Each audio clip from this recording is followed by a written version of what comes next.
Bale, ito yung ililipat natin. Tapos na siyang mamulaklak. Ayan. So, nakita nyo to nung sinishare ko sa inyo, napakarami niyang mga bulaklak. Ngayon ay kailangan ko siyang ilipat na sa mas malaking paso para mas maganda na rin siyang tignan. At balak ko rin sana siyang hatiin. Gawin ko tong dalawa. Okay? Sige, panoorin nyo yung gagawin natin dito. So, dito natin siya ililipat sa paso na yan. Yan, naglagay na ako ng lupa. Yan, ito yung mga nabubulok sa basurahan. Tapos naglagay ako ng ordinary garden soil. So, ayan siya, oh. So, malaki siya, balde na malaki. Ito ay lalagyanan ng ng ganyan, oh, yung calcium hypochlorite. Yung matibay. So, ganito na lang muna gagamitin ko. Wala akong pambili ng mga mamahaling paso. So, ganito lang muna. Although malalaki naman siya at saka matibay. Ayan. So, umpisa na natin dito. Ayan, ayan.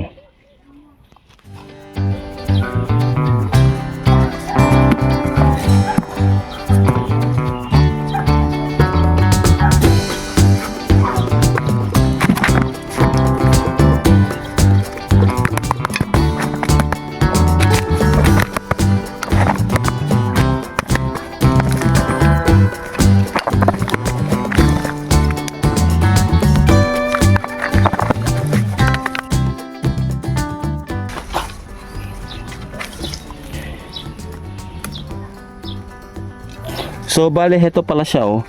Medyo nabubulok na rin pala. Kaya so timely na ayusin natin siya. So sana mabuhay pa natin, ano. So ganito na pala yung itsura niya, oh. Ayan. Ngayon, tulad ng sinabi ko, hahatiin ko siya na ganito para maghiwalay na sila.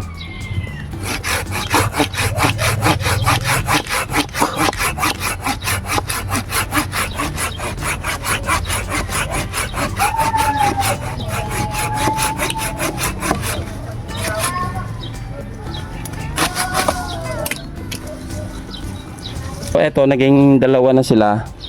Ayan. So dalawa na sila ito. So itatanim natin sila ngayon. Okay. At heto na nga siya. Nakita ko pwede pa palang hatiin ng isa pa. Kaya tinanggal ko pa itong isa na niyang mga sanga. So naging 3 po itong ating bougainvillea na ito. So ganun ang nangyari. Now, dahil medyo nabubulok na rin, kailangan ko rin siyang hugasan. So, hugasan ito natin ng tubig. Tapos mamaya bubuhusan natin ng fungicide. So, ayan lang po. Hinugasan muna natin siya.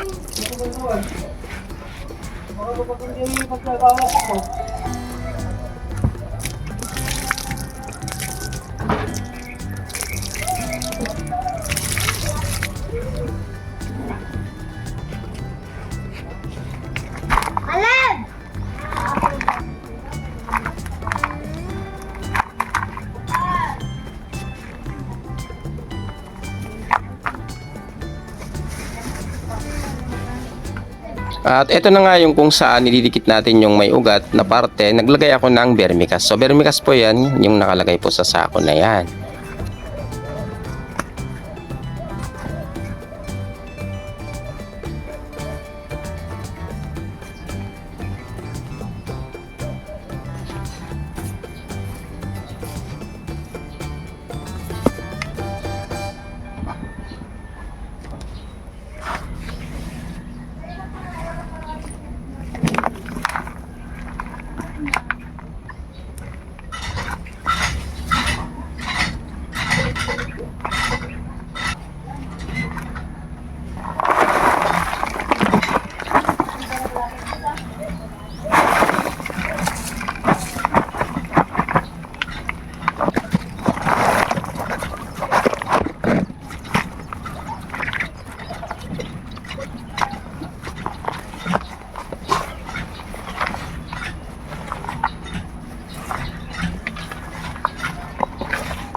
At ayan nga, tapos na natin siyang itanim. Ngayon, sa aking pandidilig, maglalagay ako ng kaunting fungicide. So, ang gamit ko dito ay yung Amistar na Syngenta.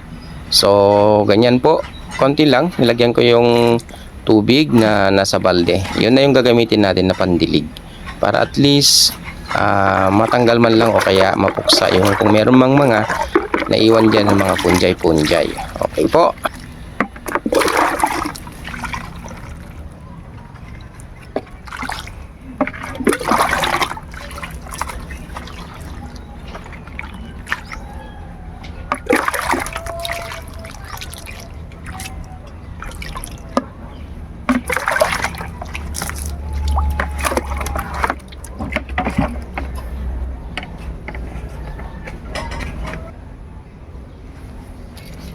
At dahil nga konti lang yung ugat na natira, kailangan natin bawasan itong mga dahon at saka itong mga bracts. Tanggalin na natin yung mga yan para naman kayang-kaya niyang suportahan at para hindi siya gaanong malanta o kaya manamlay. So yan lang po.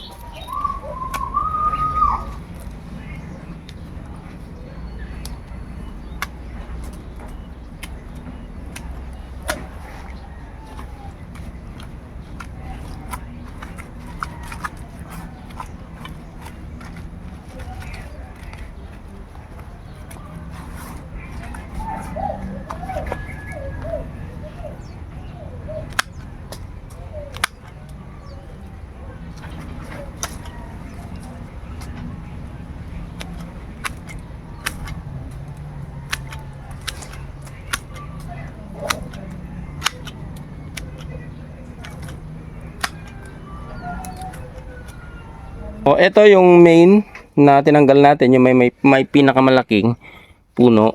Ayan. So, pinapakiramdaman ko kung malalanta siya para tanggalin ko na lahat yung mga bracts. So, for the meantime, dyan lang po muna siya. Lilim po ng mga punong kahoy. So, hintayin lang natin na medyo maging okay na siya before natin ulit ilabas. At heto rin yung medyo mahaba sa kanila. Ayan, nandito lang din sa medyo lilim. Dito lang muna sila hanggang sa siguro 1 week. Tignan natin kung may sign na medyo positive na yung kanilang buhay, no? Kung mabubuhay na sila. Tsaka natin sila ibabalik sa initan. Ito rin yung isa. Ayan, dito ko siya nilagay. Nakalilim lang din muna siya. So, ayan, medyo nabubulok na kasi yung mga ugat nila. Kaya, hindi na maganda yung kanilang sitwasyon. So, it's good na naagapan natin. So, sana nga mabuhay sila. Ayan po. So, abangan nyo po yung mga updates natin dito. Don't forget to like and share itong ating mga videos. Salamat po!